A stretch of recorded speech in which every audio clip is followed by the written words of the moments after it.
Yes, people, welcome back to the channel.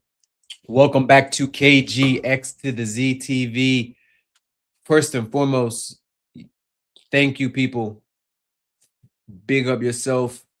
100 subs. I know the content hasn't been regular. The match reviews have been coming out, but the other content talking about transfers, managers, thoughts around the club has been a little slow. I apologize. Sometimes life's a guanin. We'll try to get it more content out for you folks. But yeah, let's talk about it, man. I gave some thoughts earlier about the rumors, but it is officially announced, as you can see on the screen. Chelsea Football Club is delighted to announce the appointment of Xabi Alonso as manager of the men's team. The Spaniard will begin his role on July 1st of this summer, having agreed a 4-year contract at Stamford Bridge. Welcome to Chelsea's Xabi. So yeah, early reports. I think the first report, I think Fabrice Hawkins said 2 years, but now it's been confirmed 4 years. Although we know how this ownership model moves. Will he see all 4 years? I hope so, because that means that he is doing a pretty good job. That means he's meeting expectations. That means he's getting us back to where we need to be, and that is fighting for league titles, doing well in Europe, doing well in the domestic cup, something that we are absolutely in dire need of, right? 7 straight finals we've lost in terms of the domestic cups, but 6 straight finals we've won in European in cups. So it makes no sense. We need to be picking up some silverware, especially next year if we're looking at potentially 1 game a year. I think right now we are in the 8th spot, which this year is Conference League because of the coefficient, because of City winning both the Carabao Cup and the FA Cup. So yeah, there's a potential. There's some mathematical possibilities for Chelsea to get in the Europa League. We could have automatically qualified for it if we had been beaten City last weekend in the FA Cup final at Wembley. Obviously, that didn't happen. But then we also could have got Champions League if we didn't move like dickheads and throw the season away and the players didn't down tools on Liam Rossinier. A win here, a win there, and we are comfortably probably in that 6th spot where I think either Bournemouth is or Brighton, one of those B teams, right? But alas, we are here, May the 20th at the time of this recording, and Xabi Alonso will be on the touchlines, will be involved as a manager and not as a head coach. So interesting to see that they gave Xabi that distinction, gave him that role, which means that he has a little bit more power. Some of the power that Maresca had asked for in terms of having a bigger say on transfers, having a bigger say on the roster, who comes, who goes, who plays, and things like that. So Xabi Alonso, you would say, not you would say, but it's proven that he has a better CV than Maresca at the time of both of their appointments, right? Xabi Alonso, undefeated, nearly won the treble for Leverkusen, right? Won the Bundesliga, won the Pokal, and then lost ultimately, I think, to Atalanta in the Europa League final. But after that, obviously, he was rumored to go to Liverpool. He decided to wait an extra year. The Madrid job came open. Xabi Alonso, having been a ex-Madrid player, won a La Liga there, I think was part of one of their Champions League teams. Spanish international, going back home. The opportunity to manage the biggest club in world football, something that he decided to wait for and gamble, and ultimately it turned out to be, I don't want to say the wrong move, because I think as the Madrid season transpired and you learned more and more about it, you saw that Xabi Alonso actually did a fairly decent job. I think when he left them, they were like 5, 6, 7 points clear. They'd won 14 out of 16 or something like that. But things took a downward spiral once he subbed Vinny off in the El Clasico, and then Madrid does what Madrid does. player power, backroom dressing room power, whatever the fuck it is. Things just got out of control. Ultimately ended up with Xabi Alonso getting sacked.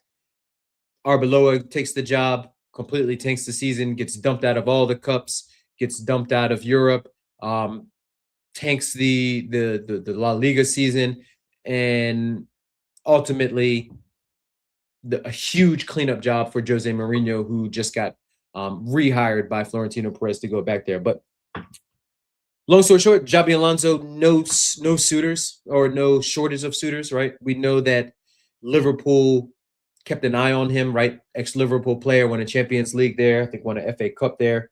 The one I think with Gerrard versus West Ham. So obviously strong ties to it, right?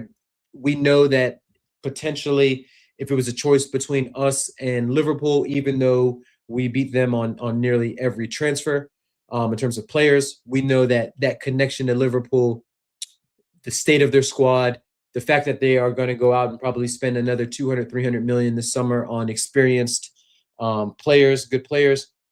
I know, like I'm not naive enough to tell you that that's a more attractive position than us, right? You know the kind of squad that he's inheriting here. You know the deficiencies. You know how our ownership moves in terms of the model. There's a lot of question marks that Xabi Alonso has to come in, and that first hat that he's going to have to put on is going to be that sort of that general manager, if you want to use an American term, type of hat, that sporting director hat, right? Where he's got to communicate his wants and needs to the board, and they've got to go out there and they've got to back him. Look, they've been saying all the things that we want to hear, right? We're going to add more experience to the squad. We're going to show a more sustained commitment to winning now and to success, and then ultimately achieving, and trying to sustain that success. Look, we've heard all that bullshit before. We've heard about the plan, right? 2 years ago, it was a 3-year plan. Now it's a 4-year plan to get back to fighting for leagues and European silverware and stuff like that. But the harsh reality is this year was a regression for Blueco, was a regression for the sporting directors, regression for the club, the players, from every aspect that you look at it, right? Yes, we did reach a final, but we're going to end this season trophyless. We're going to end this season outside of the Champions League. We're going to end this season potentially maybe even outside of Europe. So yeah, big failure, and everybody has to own up on that, right? It's not just the Blueco, it's not just the sporting directors, it's the managers that were here, it's the players that decided to down tools post January and just pretty much tank the UCL season. In a season that's going to see England get 6 teams into the Champions League, and we can't even be involved in those conversations and be one of those. Not even with an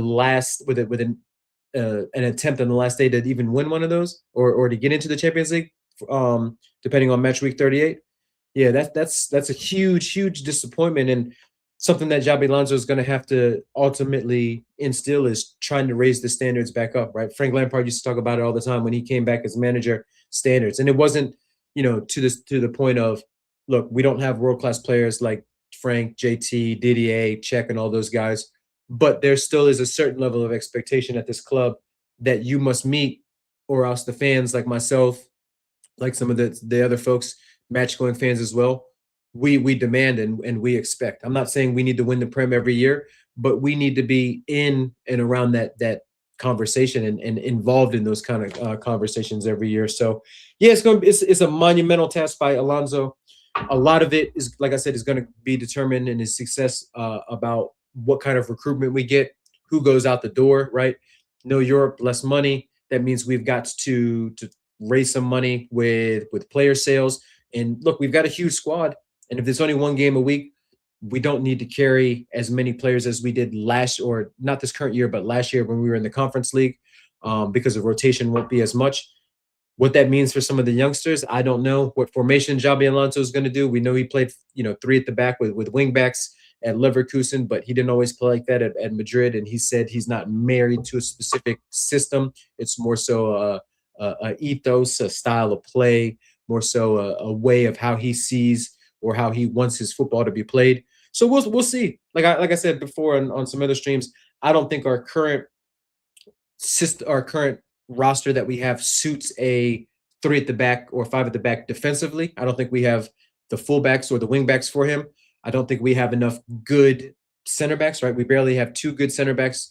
Now you're going to need at least 3 quality starters plus at least 2 on the bench to cover those. So we'll see. We'll see. I've seen people jumping the gun and making, combined or 11s already with new transfers and stuff like that. We'll see. We'll see. I'm not getting ahead of myself for any of that kind of stuff.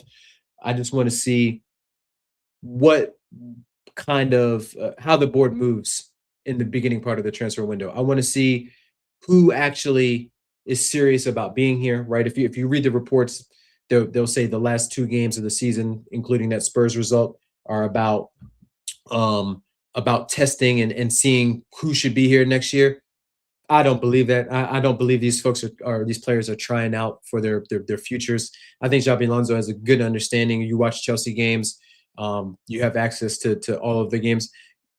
I think he's got a good understanding of the kind of players that he could see working with this system, players that are already here, and then identifying what positions that he thinks that Chelsea might need to strengthen in.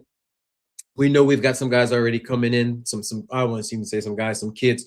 Quenda's coming, Penders is coming, and Mega might be coming. Barco's definitely coming. So we know, we've got some folks already wrapped up. Whether that those guys can impact the starting 11 and give us quality depth, I don't personally believe so. But you have to give them time, and you have to see, how they transpire once they put that Chelsea jersey on and once that pressure hits them. Because all those guys I mentioned before, most of them are at Strasbourg. You lose a game at Strasbourg, no one really bats an eye. You lose a game in the Prem, yeah, pressure's on, pressure cooker, and we know what kind of pressure cooker it is at Chelsea Football Club. So we'll see, folks. But look, I am happy that we hired Xabi Alonso out of the names we were rumored with. Alonso, Nagelsmann a little bit, Areola, Glasner, Marco Silva. He definitely topped my list when it comes to those names. But this league, this league is very competitive. The money in this league, the kind of player that kind of money attracts, the kind of manager that kind of money attracts. There's no givens anymore. Watched Arsenal yesterday sort of stink it out 1-0 at home to a relegated Burnley side. Just lets you know that there's no givens anymore. Those days of City getting 90 points and Liverpool on their heels with 90 points, those days are long gone. Not because those teams at the top have gotten markedly worse, but more so that the floor has raised and in the middle is as strong as ever. So we'll see, man. There's a lot on Xabi's plate. I hope we give him time, right? I hope the fan base, and I say the fan base gives him time because he still is a young manager. Went from Sociedad to Leverkusen to Madrid. I think he's got 5-6 years of top flight experience managing, if that. So look, he's going to make mistakes just like Maresca did. He's going to take some time to figure out the squad. He's going to have to learn who he can trust, who he can use in what positions and whatnot. But he's our man moving forward, Pauls, and we've got to back him in the market, and then we've got to sort of give him the benefit of the doubt and see how he fares underneath the pressure of Chelsea Football Club. So big up Xabi Alonso. Again, big up everybody. 100 subs. I'm eternally grateful. Hit that like, hit that subscribe, share the video if you like it. Let me know what you think in the comments. Peace.